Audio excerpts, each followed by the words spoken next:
Hello everyone, welcome to बाइन edutech class. Last video में हम लोगों ने स्टार्ट किया था इंपोर्ट प्रोसीजर और उसमें हम लोगों ने पॉइंट नंबर 9 तक डिस्कस कर लिया था। और इस वीडियो में हम बात करने वाले हैं पॉइंट नंबर 10 से, जो हमारा टॉपिक है custom clearance and release of goods. Okay, custom clearance चाहिए ताकि हम अपने प्रोडक्ट को क्या कर पाए, रिलीज़ कर पाए, छुड़ा सके। अगर दूसरे देश से हमारा प्रोडक्ट आया है या हमने प्रोडक्ट को मंगवाया है तो हमें प्रोडक्ट को रिलीज़ करवाना पड़ेगा। तो रिलीज़ करवाने के लिए हमें कस्टम क्लियरेंस चाहिए होगा, तो कुछ हमें पेमेंट करना होता है, कुछ फ़ीस देना होता है। उसके बाद जो कस्टम ऑफिसर है वो हमें हमारा प्रोडक्ट दे देता है। Firstly the importer has to obtain a delivery order. सबसे पहले इम्पोर्टर को डिलीवरी ऑर्डर ऑब्टेन करना पड़ेगा। Okay, which is authorise known as endorsement, जिसको हम क्या बोल सकते हैं, इंडोर्समेंट के नाम से बोल सकते हैं। ओके, इंडोर्समेंट पहचान फॉर डिलीवरी के लिए इंडोर्समेंट उसके पास होना चाहिए ताकि वो अपने पास अपना प्रोडक्ट मंगवा पाए। Generally when the ship arrives at the port, जब शिप जो है वो अराइव होता है पोर्ट पर, the importer obtain the endorsement. तो इम्पोर्टर को क्या हासिल करना होगा, इंडोर्समेंट हासिल करना होगा on the back of bill of lading. Okay, bill of lading. This endorsement is done by the concern shipping company. और ये जो इंडोर्समेंट है वो किसके द्वारा पूरा किया जाएगा या किसके द्वारा डन किया जाएगा, तो शिपिंग कंपनी के द्वारा उसे डन किया जाएगा। In some cases instead of endorsing the bill the shipping company issue a delivery order. कभी कभी क्या होता है कि इंडोर्सिंग के जगह पे डिलीवरी ऑर्डर जी वो इसको इशू कर देता है। तो कौन करेगा, शिपिंग कंपनी करेगा। This order entitles the importer to take a delivery of goods. और ये जो ऑर्डर है ये इंटाइटल करेगा, किसको करेगा, इम्पोर्टर को करेगा कि अब आप अपना प्रोडक्ट या अपना गुड्स को आकर के उसको ले सकते हो। To take the delivery of goods को लेने का अधिकार अब आपको मिल गया है। तो जब तक उसके पास ऑर्डर नहीं होगा या वो उस प्रोडक्ट के प्रति उसको इंटाइटल नहीं बनाया जाएगा तो वो प्रोडक्ट को ले नहीं पाएगा। The importer has to submit the leading and shipping dues offices 2 copies of duly filled in form known as application. Okay, पहले तो हमें क्या जमा करना होगा, जो हमारा ड्यूज़ होगा, उसके बाद फॉर्म फिलअप करना होगा जिसे हम एप्लीकेशन बोलते हैं, application to import. The landing and shipping dues office levies a charge for services of dock. अगर हमारा प्रोडक्ट आया है तो आने के बाद वो तुरंत इम्पोर्टर को नहीं मिल जाता है, यानी एक्सपोर्टर ने इम्पोर्टर के देश में अगर प्रोडक्ट को सेंड किया है तो इम्पोर्टर आकर के लेगा, लेकिन उससे पहले वो कहीं ना कहीं सेफली उसको स्टोर किया जाएगा, डॉक में रखा जाएगा। तब जा कर के जब वो पूरे फॉर्मेलिटीज़ को पूरा कर देगा या जो नेसेसिटी डॉक्यूमेंट्स होते हैं जो उन्हें वो जमा कर देगा, या ड्यूज़ जो जितना बकाया है उसे जमा करने के बाद फिर उसे वहाँ से प्रोडक्ट मिल जाएगा। Authorise which has to be paid by the importer. और जो किसके द्वारा पेड किया जाएगा तो इम्पोर्टर के द्वारा ही पेड किया जाएगा। आफ्टर पेमेंट ऑफ डॉक का पेमेंट करने के बाद charges the importer is giving back 1 copy to the application as a receipt. जब डॉक का पेमेंट कर देगा इम्पोर्टर तो इम्पोर्टर को एक कॉपी दे दी जाती है, ये प्रूफ दे दिया जाता है कि हाँ अब आपने भी जमा कर दिया है, तो कल को उसके पास कोई केस ऐसा नहीं आए कि आपने जमा नहीं किया या आपने ऐसे ही प्रोडक्ट को ले लिया। तो इस तरीके की चीज़ों से बचने के लिए उसको भी एक रिसिप्ट दे दिया जाता है कि आगे में जाकर के कोई प्रॉब्लम क्रिएट ना हो। This receipt is known as port trust due receipt. और जो रिसिप्ट इम्पोर्टर को दिया जाता है वो रिसिप्ट कहलाता है port trust dues receipt. Okay,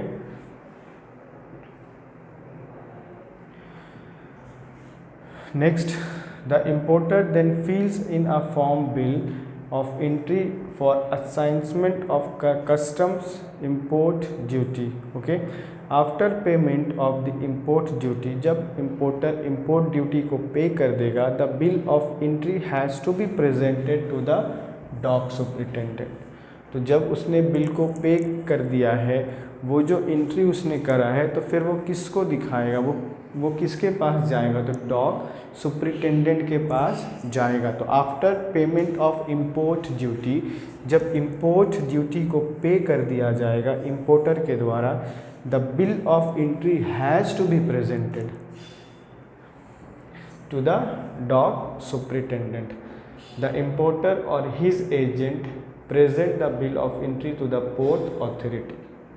फिर वो किसको दिखाएगा या किसके सामने वो प्रेजेंट करेगा बिल ऑफ एंट्री, तो बिल ऑफ एंट्री तो वो प्रेजेंट करेगा पोर्ट अथॉरिटी के पास। After receiving necessary charges the port authority issue the release order. तब जाकर के जो पोर्ट अथॉरिटी है वो रिलीज़ कर देगा उस प्रोडक्ट को, या ऑर्डर इशू करेगा उस प्रोडक्ट को रिलीज़ करने का। ऐसा नहीं है कि एक्सपोर्टर ने इंपोर्टर के देश में मटेरियल भेजा या प्रोडक्ट भेजा और जैसे ही देश में एंट्री किया जाकर के इंपोर्टर ने प्रोडक्ट को ले लिया।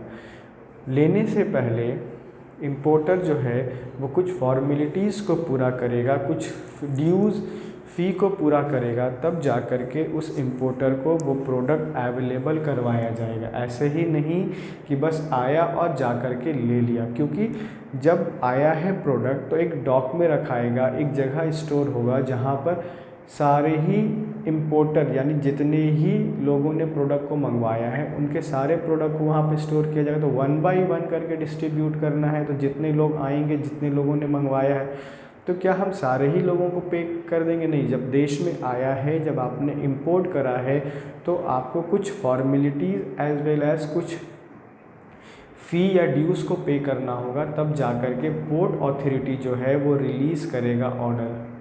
तो ऑर्डर ऐसे ही नहीं मिल जाएगा, उससे पहले कुछ फॉर्मेलिटीज़ हमें पूरा करना होगा। Next we have is foreign trade promotion incentive and organisation support. Okay, foreign trade promotion discuss करेंगे, इंसेंटिव्स के बारे में भी चर्चा करेंगे और ऑर्गेनाइजेशनल सपोर्ट के बारे में बात करेंगे। Various incentive and schemes are operational in the country to help business firm to improve competitiveness of their export. अगर हमने देखा कि इंटरनेशनली अगर हमें compete करना है, अगर हम नेशनल लेवल पर कंपटीशन करते हैं या देश के अंदर हमारा कंपटीशन हो रहा है, तो हम लोग केवल अपने ही लोगों से फाइट करेंगे। यानी देश में जितने भी व्यापारी होंगे, देश के अंदर जितने ही लोग प्रोडक्शन कर रहे हैं या मैन्युफैक्चर कर रहे हैं, तो आपस में अगर वो लोग कंपटीशन कर रहे हैं तो हम मान सकते हैं कि सभी का लेवल सेम है या एक जैसा नहीं भी है, तो थोड़ा बहुत डिफरेंसेस है। लेकिन अगर हम देश के बाहर जाकर के बिज़नेस कर रहे हैं, इंटरनेशनल बिज़नेस कर रहे हैं, तो वहाँ पर हमें वर्ल्ड लेवल के कॉम्पिटिटर मिलेंगे। यानी हर देश जो है वो अपने प्रोडक्ट को सेल करता है, तो डेवलपिंग कंट्री और डेवलप कंट्री दोनों को ही अपॉर्चुनिटी मिलता है। ऐसा नहीं है कि केवल डेवलप कंट्री ही अपने प्रोडक्ट को सेल करेंगे इंटरनेशनल मार्केट में और डेवलपिंग कंट्री नहीं करेंगे।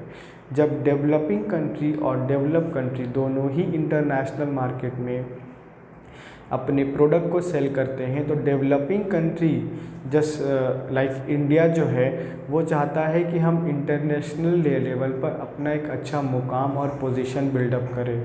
तो गवर्नमेंट क्या करती है, इंसेंटिव प्रोवाइड्स करवाती है और स्कीम्स प्रोवाइड करवाती है, ताकि हमारे देश की जो बिजनेसमैन वहाँ हैं या जो बिज़नेस कर रहे हैं या जो हमारे देश से प्रोडक्ट जा रहा है, एक्सपोर्ट हो रहा है या हमने प्रोडक्ट को मंगवाया है तो वो ठीक है, लेकिन जब हम एक्सपोर्ट कर रहे हैं अपने देश से प्रोडक्ट को, जब हम इंटरनेशनल मार्केट में कर रहे हैं, तो हमें वहाँ पर बहुत ज़्यादा कंपटीशन फेस करना पड़ेगा। यानी बहुत सारी कंपनीज़ हैं जो हमारे देश के बिज़नेस से ज़्यादा बेटर बिज़नेस में जो यूज़ होने वाली टेक्नोलॉजी, उससे बेस्ट टेक्नोलॉजी को वो लोग यूज़ करते हैं। हाई टेक्निक्स को वो लोग यूज़ करते हैं। तो गवर्नमेंट सपोर्ट प्रोवाइड करवाती है ताकि हमारे जो व्यापारी हैं या जो हमारे बिजनेसमैन हैं उनको कुछ ऐसा ना लगे कि केवल हम मेहनत कर रहे हैं, गवर्नमेंट जो है वो सपोर्ट नहीं कर रहा है। तो incentive and schemes are operational in the country to help the business को हेल्प करने के लिए। ऐसा नहीं है कि अगर जो व्यापारी हैं अगर वो व्यापार कर रहे हैं, इंडिया से एक्सपोर्ट कर रहे हैं प्रोडक्ट को, तो केवल उन व्यापारियों को फ़ायदा होगा या उन बिजनेसमैन को फ़ायदा होगा। अगर हम इंटरनेशनल मार्केट में इंडिया को रिप्रेजेंट करते हैं, इंडिया से प्रोडक्ट को इंटरनेशनल मार्केट में अगर बेचा जा रहा है, अगर उस प्रोडक्ट का क्वालिटी अच्छा है, तो जाहिर सी बात है कि इंडिया का भी नेम होगा, इंडिया का भी नाम होगा, तो इंडिया भी वर्ल्ड लेवल पे एक अच्छा रैंकिंग में आएगा, है ना। तो इसीलिए मतलब गवर्नमेंट जो है वो इसीलिए चाहती है कि हमारे देश के जितने भी व्यापारी हैं वो अगर इंटरनेशनल बिजनेस कर रहे हैं तो time to time government schemes के थ्रू या इंसेंटिव्स के थ्रू उनको हेल्प करता है। Their export from time to time, the government has also set up a number of organization to provide infrastructural support. Okay, तो गवर्नमेंट जो है वो इंफ्रास्ट्रक्चर सपोर्ट भी देती है, marketing assistance to firm engage into international business. अगर international business में कोई भी फर्म इंगेज्ड है, यानी कोई भी फर्म जो है वो इंटरनेशनल बिजनेस कर रहा है, तो गवर्नमेंट जो है वो उन्हें इंफ्रास्ट्रक्चर फैसिलिटी भी देती है। यानी किसी चीज़ की कमी है इंफ्रास्ट्रक्चर में तो गवर्नमेंट ऑफ इंडिया जो है उस चीज़ को पूरा करने में लग जाती है। कभी कभी गवर्नमेंट जो है वो टैक्स में उन्हें रिलैक्सेशन भी देती है, फाइनेंशियल सपोर्ट भी देती है। यानी टैक्स के अलावा भी उनको अगर टैक्स में छूट मिल रहा है तो उसके अलावा भी गवर्नमेंट जो है वो उनको फाइनेंशियली हेल्प करती है ताकि वो अपने बिज़नेस को ज़्यादा अच्छे तरीके से चला पाए। और बिज़नेस जब अच्छे से चलेगा, जब हम ज़्यादा एक्सपोर्ट करेंगे वर्ल्ड लेवल पर, तो एक हमारा पोजीशन भी अच्छा बिल्डअप होगा। Next we have is major foreign trade promotion schemes and organisations are. अब हम लोग पॉइंट वाइज इसको देखेंगे कि कौन कौन से स्कीम्स हैं या ट्रेड प्रमोशन स्कीम्स हैं।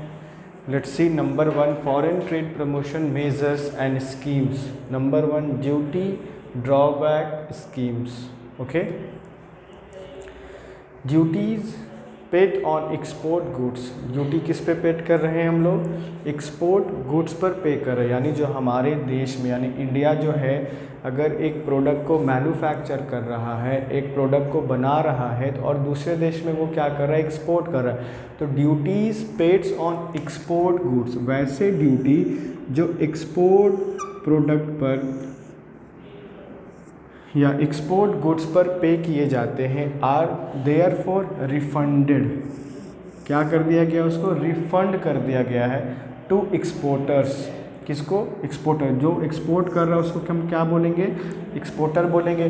तो duties paid on export goods, वो ड्यूटी जो एक्सपोर्ट गुड्स पर पे किया जा रहा है उसको रिफंड कर दिया जा रहा है एक्सपोर्टर को on production of proof of export. कि आप जो प्रोडक्शन कर रहे हो, आपने जो प्रूफ दिया है वो प्रूफ है कि आप उस प्रोडक्ट को क्या करोगे? एक्सपोर्ट करोगे of these goods to the concern authorities. Okay, और सच रिफंड्स आर कॉल्ड, और जो पैसा हमें रिटर्न हो रहा है उसको हम क्या बोलेंगे? Duty drawbacks. ड्यूटी ड्रॉबैक्स के बारे में पूछा जाएगा तो वो क्या है? वो रिफंड है जो एक्सपोर्टर्स को कर दिया जाता है जब वो प्रूफ देता है कि हम जो प्रोडक्शन कर रहे हैं, हम जो मैन्युफैक्चर कर रहे हैं किसी भी प्रोडक्ट को, वो प्रोडक्ट एक्सपोर्ट करने के लिए है। अगर हमारा पर्पस है कि हम केवल एक्सपोर्ट करेंगे, हम अपने देश में उस प्रोडक्ट को सेल आउट नहीं करेंगे, तो केवल एक्सपोर्ट को बढ़ाने के लिए, यानी नंबर ऑफ़ पीपल जो है या जो नंबर ऑफ़ मैन्युफैक्चरर हैं उन्हें एक तरीके का हम कह सकते हैं कि हम मोटिवेट कर रहे हैं कि आप आकर के प्रोडक्ट को एक्सपोर्ट कीजिए। अगर हमें हमारे देश में बहुत सारे बिजनेसमैन हैं जो यहाँ के रिक्वायरमेंट को पूरा करने में सक्षम हैं, लेकिन इंटरनेशनली अगर हमें स्ट्रॉन्ग होना है, अगर हम चाहते हैं कि वर्ल्ड लेवल पर हमें रिकॉग्नाइज़ किया जाए, वर्ल्ड लेवल पर हमें अप्रिशिएट किया जाए, हमारी एक अलग पहचान हो, जितने भी वर्ल्ड के कस्टमर्स हैं वो हमारे प्रोडक्ट को परचेस करें या वो डिमांड करें कि वो प्रोडक्ट जो इंडिया से सप्लाई हो रहा है, इंडिया के द्वारा जो एक्सपोर्ट किया जा रहा है, हम उसे परचेस करें। तो ये कब संभव होगा? जब गवर्नमेंट ऑफ इंडिया जो है वो कुछ ऐसे सपोर्ट्स दे ऑर्गेनाइजेशन को या बिज़नेस को, जिसके तहत जो एक्सपोर्टर है, जो बिजनेसमैन है या जो मैन्युफैक्चरर है, वो केवल एक्सपोर्ट करने पर ध्यान दे। उसका ये फोकस होना चाहिए कि हम जो प्रोडक्ट बनाएं उस प्रोडक्ट की क्वालिटी अच्छी होनी चाहिए। तो क्वालिटी तब अच्छी होगी जब हम जो अपना टारगेट है वो अच्छा रखेंगे, यानी हाई टारगेट रहेगा, रिटर्न भी अच्छा मिलने की संभावना होगी। तो हम या जो मैन्युफैक्चरर है वो हमेशा यही कोशिश करेगा कि हमारे द्वारा जो प्रोडक्ट बना करके मार्केट में जाएगा वो प्रोडक्ट की क्वालिटी बेस्ट होनी चाहिए। अगर वो प्रोडक्ट की क्वालिटी बेस्ट नहीं होगी तो इंडिया के भी कस्टमर परचेज़ नहीं करेंगे, और जो इंटरनेशनल मार्केट में जितने कस्टमर्स अवेलेबल हैं वो क्यों परचेज़ करेंगे? उनके पास तो अदर ऑप्शन भी है, अदर कंट्रीज़ के द्वारा भी एक्सपोर्ट किया जा रहा है, तो उनके पास तो ऑप्शन है कि वो उनके प्रोडक्ट को परचेस कर पाएंगे। तो ड्यूटी ड्रॉबैक स्कीम का ये फ़ायदा होता है कि जितने भी एक्सपोर्टर हैं एक तरीके का उनको इस इंसेंटिव प्रोवाइड करवाया जाता है, या हम कह सकते हैं कि मोटिवेट करने के लिए ये जो गवर्नमेंट है वो ये काम करती है कि रिफ़ंड कर देती है अमाउंट को, ताकि या कुछ छूट दे देती है ताकि उनका जो उनको मोटिवेट किया जाए वो और इस काम को वो और भी सीरियसली तरीके से करें। Some major duty drawbacks include refund of excise duties, refund of excise duty paid on goods meant for export। जो गुड्स केवल एक्सपोर्ट करने के लिए बनता है उस पर हम क्या लगाते हैं? एक्साइज ड्यूटी लगाई जाती है। तो एक्साइज ड्यूटी को क्या कर दिया जाएगा? रिफ़ंड कर दिया जाएगा। तो जब हम रिफ़ंड करेंगे तो क्या फ़ायदा होगा? Refund paid on goods meant for export, refund of customer duties paid on raw materials and machines।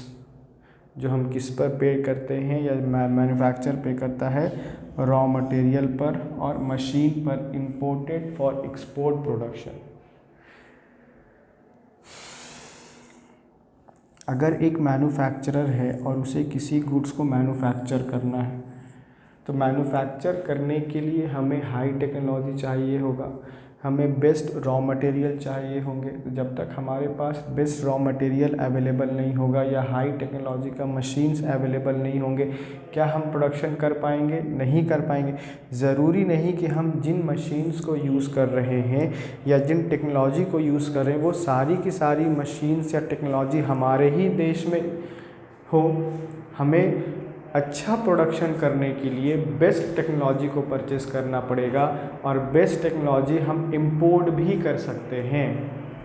Okay, तो बेस्ट टेक्नोलॉजी या मशीन्स को अगर हम इंपोर्ट करेंगे या फिर हम रॉ मटेरियल को इंपोर्ट करेंगे, अगर हम उसके थ्रू प्रोडक्शन करके गुड्स को एक्सपोर्ट करेंगे तो गुड्स का जो क्वालिटी है वो अच्छा होगा। बिल्कुल, क्योंकि पर्पस ही हमारा है कि अगर हम किसी चीज़ को इंपोर्ट कर रहे हैं तो इंपोर्ट करने का मकसद ये है कि हम उसको यूटिलाइज़ करके उसका मैक्सिमम यूज़ करके प्रोडक्ट को बनाएंगे, और प्रोडक्ट को बनाने के बाद हम उसी प्रोडक्ट को इंटरनेशनल मार्केट में सप्लाई भी करेंगे। तो सेम यहाँ बोल रहा है कि जो एक्साइज ड्यूटी लगता है और फिर जो हम कस्टम ड्यूटी पे करते हैं जब हम गुड्स को इंपोर्ट करते हैं, paid on raw material and machines for the production, this letter is called custom drawbacks. फिर इसको बाद में हम क्या बोलेंगे? कस्टम ड्रॉबैक बोलेंगे। ओके, क्योंकि यहाँ पे जो हम पे कर रहे हैं, यानी हम अगर एक मैन्युफैक्चरर हैं और हमने यूएसए से एक मशीन और रॉ मटेरियल मंगाया है, तो हम पे करेंगे वहाँ पर ड्यूटी। फिर जब हम प्रोडक्ट को बना करके सप्लाई करेंगे, जब हमारा पर्पस होगा कि हम केवल एक्सपोर्ट करने के लिए करेंगे, तो वहाँ पर ये जो पैसा है या जो ड्यूटी हम पे करते हैं वो हमें ड्रॉबैक कर दिया जाता है, बैक कर दिया जाता है। Next we have is point number 2, export manufacturing under bond scheme. Okay, This facility entitles firm to produce goods without the payment of excise and other duty. ये फर्म को छूट देता है या फ्रीडम देता है कि आप किसी भी ड्यूटी को पे करने के लिए इंटाइटल या बाधित नहीं है firm to produce goods without payment of excise and other duties. ना आप एक्साइज पे करोगे, ना आप कोई दूसरी ड्यूटी को पे करोगे, और आप केवल प्रोडक्शन करोगे। The firm desirous of availing such facility have to give an undertaking that is bound that they are manufacturing goods for export purpose. Purpose क्या होगा? केवल और केवल एक्सपोर्ट करने का पर्पस होगा।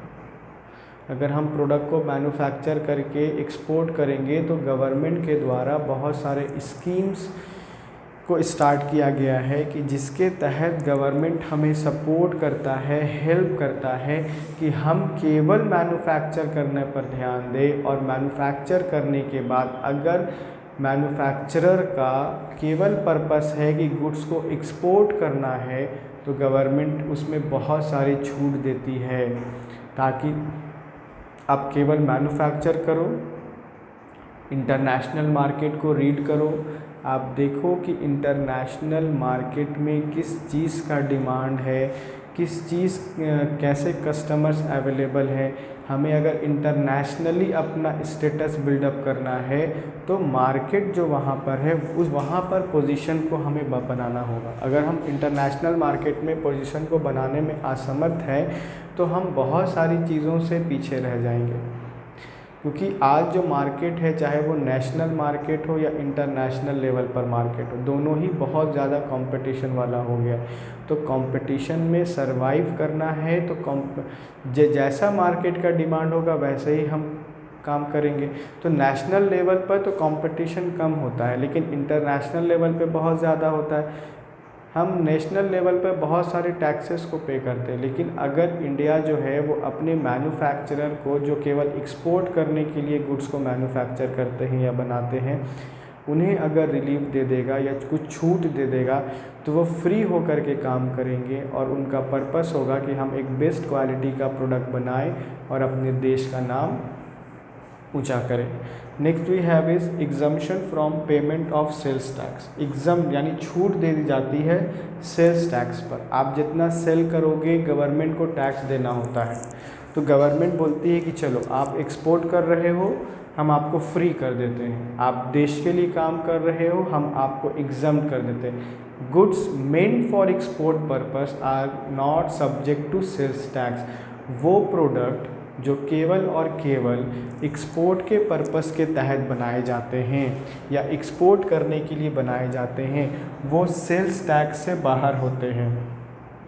यानी हम जितना सेल करेंगे, जितना एक्सपोर्ट करेंगे इंटरनेशनल मार्केट में, हमें सेल्स टैक्स पे नहीं करना पड़ेगा। तो सेल्स टैक्स हम नेशनल लेवल पर पे करते हैं, यानी देश के अंदर अगर हम व्यापार कर रहे हैं, देश के अंदर अगर हमारा बिजनेस चल रहा है, देश में ही हम अपने कस्टमर्स को प्रोडक्ट बेच रहे हैं, तो यहाँ पर तो हम डेफिनेटली सेल्स टैक्स पे करेंगे। लेकिन इंटरनेशनल बिज़नेस को बढ़ावा देने के लिए, इंटरनेशनल बिज़नेस और ग्रो करें, हम इंटरनेशनली स्ट्रॉन्ग हो, ओवरऑल हमारा डेवलपमेंट हो, इसके लिए गवर्नमेंट सेल्स टैक्स को एग्जम्प्ट कर देती है।